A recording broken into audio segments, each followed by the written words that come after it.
Mais puisque Jésus, lui, il est la résurrection et la vie, de pour elle, même si tu as semblé mourir ou vivre. Amen.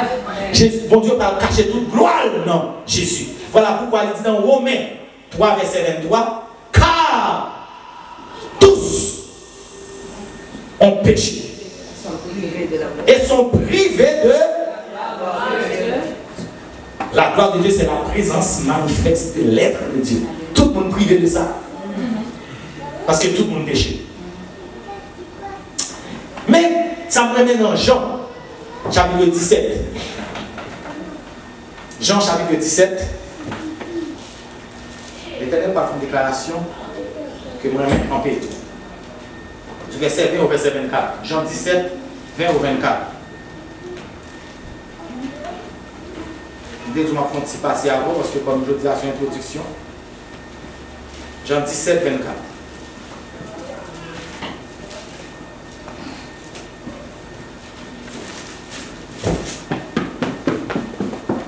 Ça, c'est Jésus, avant de mourir, qui est en train d'adresser une prière à Dieu. Pour ses disciples, pour moi, pour toi et pour nous. Écoute ce qu'il disait. Ça, Jésus parle à Dieu, son Père. C'était en prière. Il dit, ce n'est pas pour eux seulement que je te prie. Parce que là, il a fini de prier pour ses disciples, qui étaient ces apôtres-là, qui étaient des témoins oculaires de sa vie sur la terre. Maintenant, il dit, ce n'est pas pour eux seulement que je te prie, mais encore pour ceux qui croient. Ça veut dire qui va le croire, moi-même avant. En moi, par leur parole. Voilà pourquoi les disciples étaient là pour, les apôtres étaient là pour fonder l'église. C'est tout. C'était ça leur mission. Pour permettre à ce que moi et toi nous pouvons croire. Puis il continue pour dire, afin que tous soient un, comme toi, Père, tu es un en moi. Voilà pourquoi quand je vois lutte des églises, église avec église, pasteur avec pasteur, et diacre avec diacre, homme de Dieu, et des fois même à l'intérieur de l'église, où je vois des mondes, ils n'ont pas capable l'autre pour de vrai. Ils n'ont pas capable de sentir mon problème pour la côté de l'autre pour parler avec toute quiétude. Ça ne vient pas de Dieu, mes frères et sœurs. Regarde ce qu'il a dit. Afin que tous soient un, comme toi, Père. Tu es un. Pourquoi cette division, mes frères et sœurs? Ça ne vient pas de Dieu. Parce qu'il dit, il veut que nous soyons un. Il dit, et comme je suis en toi, afin que eux aussi soient un en nous, pour que le monde croie que tu m'as envoyé. Quand il y a cette division comme ça, le monde ne peut pas croire dans notre évangile. Trop de division, trop de problèmes, trop de querelles entre nous, trop de méfiance entre nous. Le monde ne peut pas croire vraiment qu'on a un évangile qui unit, un évangile de paix. Parce que tu parles d'un évangile de paix, mais à l'intérieur de cette assemblée même, il y a des personnes qui ne sont pas en paix avec les autres.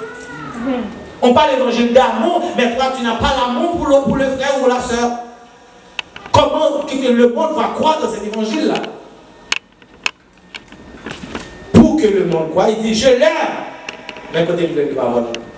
Quand ça vient, ou alors sortir là, je dis, il ne faut pas mettre le monde encore. Si on parle comme une pièce, il dit, je l'aime. Et ça, si vous comprenez même pas trop fort dans le grammaire, il ne va pas parler français, mais ça, c'est le passé. Pas vrai que le monde qui comprend français bien. Hein, c'est le passé. Je leur ai donné. C'est avoir donné. C'est pas ça? C'est le passé. Vous n'avez pas répondre. C'est le passé, ça? Oui. Je leur ai donné la gloire que tu m'as donnée. La gloire qui était sur Jésus. C'est-à-dire Dieu était en Jésus avec toute sa gloire, toute sa présence, tout son être en Jésus. Maintenant, Jésus le dit, je leur ai donné la gloire que tu m'as donnée. Afin qu'ils soient un, comme nous sommes un. Amen. C'est mon problème. On sait que dans les sous-pacs, on va c'est pourquoi recevoir la gloire de Dieu. C'est là où recevoir la gloire, ça va avoir quoi. Mais il faut quoi ça m'inquiète. On dit, bon, Jésus, bon, la gloire qui souligne. Tu n'es pas n'importe qui. Tu n'es pas une personne ordinaire. Maintenant, c'est ça de comprendre. Un comme nous sommes un. C'est-à-dire que, ouais, nous t'ai perdu la gloire. Moïse fait demande là, il n'est pas qu'à gêner totalement. Mais maintenant, il va venir avec Jésus, il reprend nous la gloire qu'il a perdue. Est-ce qu'on l'a vu? Et voilà pourquoi il va dire, pas aucun homme qui est né de sang et de chair, qui est plus grand que Jean-Baptiste. Et il va dire, eh bien Jean-Baptiste n'est pas plus grand qu'aucun homme qui est né de nouveau. Parce que celui qui est né de nouveau, il reçoit la pleine gloire de Dieu. Mais dis, si tu crois ce matin, tu verras la gloire de Dieu. Jésus t'a parlé avec Marthe et Marie au futur. C'est le bon bagage qui t'a pas le fait. Mais maintenant, ce n'est pas seulement ça. Il y a des choses que Dieu va le faire, mais il y a des choses que Dieu est en train de faire. Seulement, ce matin, tu dois réellement croire dans la parole de Dieu. Est-ce que j'ai des personnes ce matin qui vont prendre des nouvelles résolutions pour croire en Dieu? Amen. Est-ce que tu veux croire vraiment dans la parole de Dieu? Amen. Le marché va nous finir. Comme les autres. Ouais, on te dit, Jésus dit, n'étais-je pas dit que si tu crois, tu verras la gloire de Dieu, c'est encore au passé. Nous disons tout ça déjà. Et le problème, c'est que on est des chrétiens circonstanciels. Dieu a parlé. Le moment où Dieu parle, on est tellement content, on est enthousiaste. Si le problème est venu aujourd'hui à la vraie, nous avons résisté.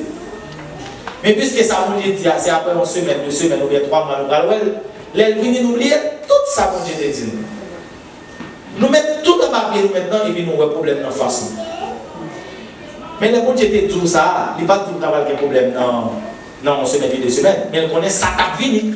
Il dit, mais est-ce qu'il ne peut pas dire que si vous te croyez, ou bien pour la gloire de Dieu? Amen. Et Marie, c'était le monde qui était au pied de Jésus pour écouter les enseignements de Jésus, les enseignements du Maître. Il parlait, il enseignait. C'est pour ça que je vous ai dit, des chrétiens qui sont capables d'aller partout devant de doctrine, des chrétiens qui ne croient pas en Dieu, ces chrétiens qui parlent dans l'étude biblique, qui parlent instruits dans la parole. Parce que quand tu ne connais pas la parole, les circonstances vont t'écraser.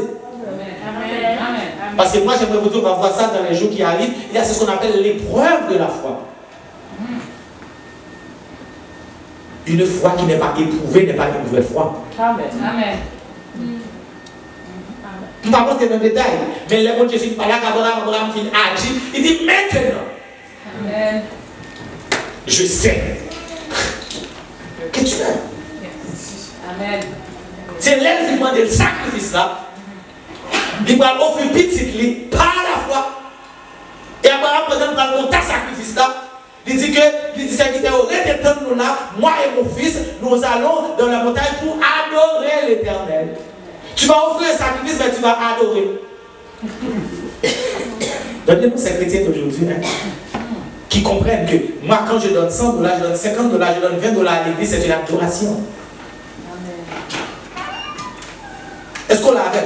Quand je donne des instruments à l'église, je donne des chaînes, je ne sais pas, je donne une table, tout ce que je donne à l'église, ce sont des adorations. Ça fait partie de mon adoration. Jésus dit, t'enseigner, nous dit, si nous croyons, nous avons la gloire. Mais si quand ça va arriver, pas le Lazare, pas le malade. Pendant Lazare malade, il a fini chasser Jésus, Jésus était pour il et il s'est allé plus ou moins à Péré, quelques kilomètres de Jérusalem. Et puis, on a dit Jésus Lazare malade. Parce que Jésus qui a guéri le monde, qui compte guérir le monde, et Jésus remet Lazare, remet famille, il a fait bagaille. Jésus dit ok. Et Jésus dit, il m'a dit la mort, ça n'est pas.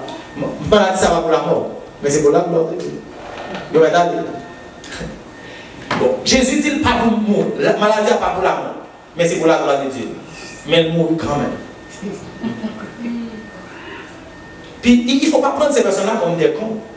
Il y aurait qu'elle ne va pas battre encore. Il y aurait les yeux fermés. Il y aurait pas respirer encore. Il y aurait enterré. Ça fait déjà 3 jours. Parce que selon les enseignements rabbiniques à l'époque, il y a dit que mon a 3 jours de mourir. C'est comme si l'homme était dans les airs et qu'on a possibilité pour le vivre encore. Jésus va défier toutes les pronostics des hommes. Tout. Il dit, je vais tourner sur le 4e jour. Parce que le 4e jour, on a commencé à tomber en putréfaction, en pourriture, et puis pas de possibilité encore pour le ressusciter. Je me souviens, il y a une soeur, une fois, qui disait, pourquoi Dieu agit toujours à la dernière minute, puis il y a un fois qui lui a répondu tellement bien. C'est vous-même qui avez la possibilité pour utiliser la nous pas qu'à faire encore. Dieu n'a pas peur de rien. Amen, amen. Notre Dieu n'a peur de rien. Satan vient en aider, lui enlever gloire pour nous, pas vrai? En plus, le monde dit Jésus, tu connais ta péché, c'est pour les gens chasser Satan. Mais s'il chasse, il veut dire la tourner demain. Chasser demain, encore la tourner après demain, parce que c'est comme si Dieu a peur de lui. Dieu te voulait prendre gloire, prends-le. Et puis, dès que je n'ai pas peur de toi, je vais revenir, je vais racheter mon peuple. Amen. Et désormais, plus jamais, tu ne peux pas les enlever de ma main.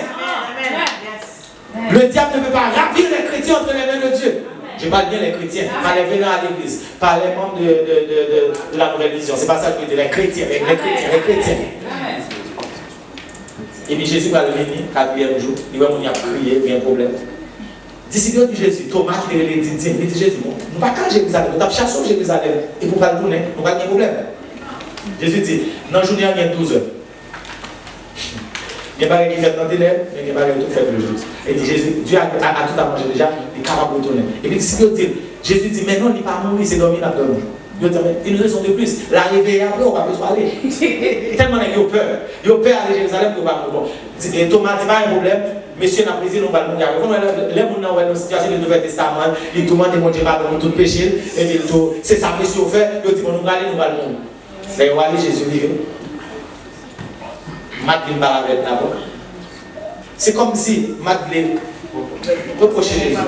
Ou manger la caille, ou boire la caille, ou un gras, ou son Jésus un gras, ou qu'on délivre, ou qu'on bénir, ou qu'on guérit. Regardez les petits fils à vous bénir, ou délivrer. Il était mourir, ou délivrer. Regardez tout le monde qui a ressuscité, qui était mort même côté. Malgré nous sommes malades, c'était plus facile. Pour quitter le mourir, non seulement le mourir. Ou qui t'a 4 jours, c'est les gens qui viennent parler. Ils viennent manger encore, il n'y en a pas. C'est fini. Pour toi,